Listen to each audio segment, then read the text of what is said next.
ini saya akan menjelaskan kompetensi komunikasi antar budaya.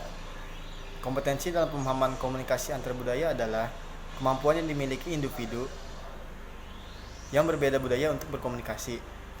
Menurut Gudinkans dan Kim mengatakan bahwa kompetensi harus dimiliki komunikator ataupun harus dimiliki keduanya. Jadi, ada dua pandangan untuk masalah ini. Kompetensi antar budaya juga diartikan sebagai kepemilikan motivasi, kerangka pengetahuan, dan karakter yang baik guna mengawali komunikasi yang efektif. Assalamualaikum warahmatullahi wabarakatuh. Perkenalkan, saya Riana Febrianti dari kelompok Komunikasi Lintas Budaya ingin mempresentasikan hasil kerja kelompok saya. Ya, ini mengenai apa ya? Ya, kita akan bahas langsung saja. Jadi, secara keseluruhan, dasar pengetahuan yang menjadi dasar buku ini berfokus pada bagaimana cara individu dan kolektivitas kolega menegosiasikan komunikasi, konflik, dan hubungan berbagai hal melalui gaya bicara dan nonverbal yang khas. Selain itu, para pelaku individualis dan perguruan tinggi menggunakan lensa ensosentris yang khas untuk mengevaluasi perilaku orang lain yang tidak serupa. Identitas simbolis kita mendefinisikan siapa kita pada keanggotaan kelompok yang tingkat identitas pribadi dan identitas berbasis kelompok. Dan kepribadian kita juga mendorong kita untuk memilih kode ucapan tertentu dan isyarat nonverbal. Dengan memahami landasan budaya atau nilai yang lebih besar yang menyatakan penggunaan gaya verbal tertentu dan isyarat nonverbal, kita dapat memahami logika yang memotivasi perilaku orang lain yang berbeda. Kita harus menekankan ukuran di sini bahwa bahkan orang dalam budaya dapat sepenuhnya menjelaskan atau menafsirkan setiap detail budaya itu. Maka jelas kesempatan bagi orang luar kebangkitan adalah untuk selalu meremehkan pengetahuannya dan selalu bersedia untuk belajar lebih banyak tentang budaya baru. Selanjutnya itu ada komponen kesadaran perhatian yang diajukan oleh Teach 1991.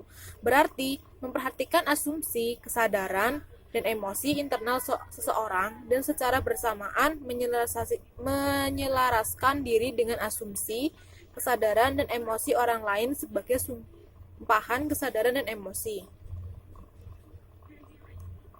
Reflektif perhatian membutuhkan kita untuk lagu. Dalam asumsi budaya dan kebiasaan pribadi kita sendiri dalam menonton adegan interaksi dengan memperhatikan I-identity atau kita identifi asumsi nilai, kita mungkin bisa memantau evaluasi yang snapshot, tension, trick, and relative. Dengan menjadi sadar akan I-identifi atau kita identifi standpoint, kita dapat memantau motivasi dan tindakan kita sendiri dengan lebih sadar. Fleksibilitas mental menuntut Ons untuk memikirkan kembali asumsi tentang diri sendiri dan dunia. Pemikiran ulang semacam itu dapat menyebabkan disonansi identitas. Tetapi tak pelak itu juga dapat menuntun pada pertumbuhan dan kecerdikan pribadi.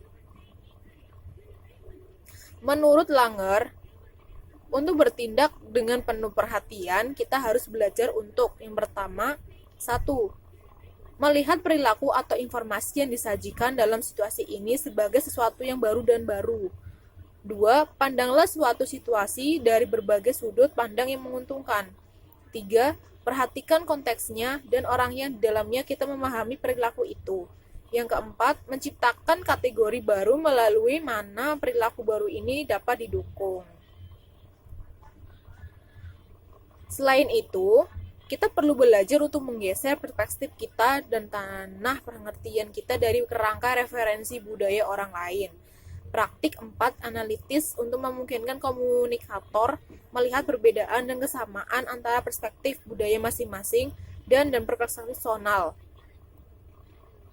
Para peneliti, misalnya Csikszentmihalyi, Gardner, Langer, menemukan bahwa individu kreatif cenderung untuk yang pertama itu memupuk rasa ingin tahu, dan minat terhadap lingkungan mereka. Yang kedua ini, dari berbagai sudut pandang yang perhatian masalah ini terbuka terhadap hal baru.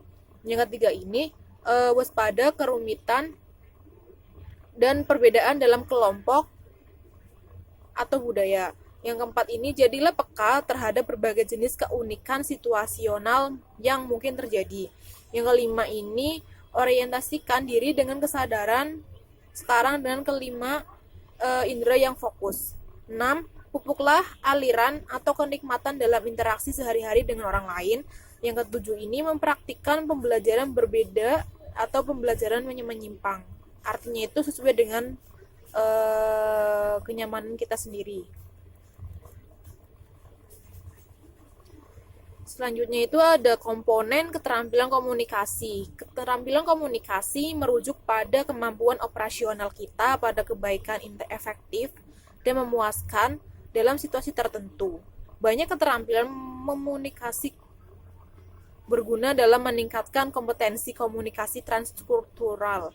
4 keterampilan komunikasi utama yang patut kita pikirkan kembali dan dapat digunakan dalam berbagai situasi intrakultural ini adalah pengamatan yang penuh perhatian, mendengarkan dengan penuh perhatian, identitas menegaskan, dan dialog kolaboratif.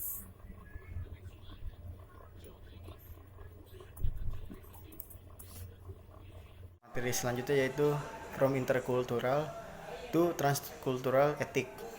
Artinya yaitu setelah kita mempelajari komunikasi lintas budaya, di mana kita setelah memahami perbedaan-perbedaan antar budaya yang ada di seluruh dunia, sehingga kita dapat menciptakan atau menggabungkan elemen-elemen yang berbeda tersebut menjadi satu persatuan, sehingga terciptanya perdamaian tanpa ada perselisihan.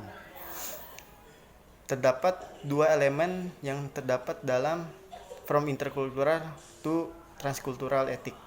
Yang pertama yaitu ethical absolutism versus ethical relativism, dan yang kedua yaitu moral exclusion versus moral inclusion. Pertama yaitu absolutisme etik versus relativisme etik, di mana absolutisme etik menganggap bahwa perintah moral itu benar setiap saat tanpa ada pengecualian. Namun di dalam relativisme etik, bahwa moral itu memandang sepenuhnya relatif terhadap masyarakat. Elemen yang kedua yaitu moral exclusion versus moral inclusion.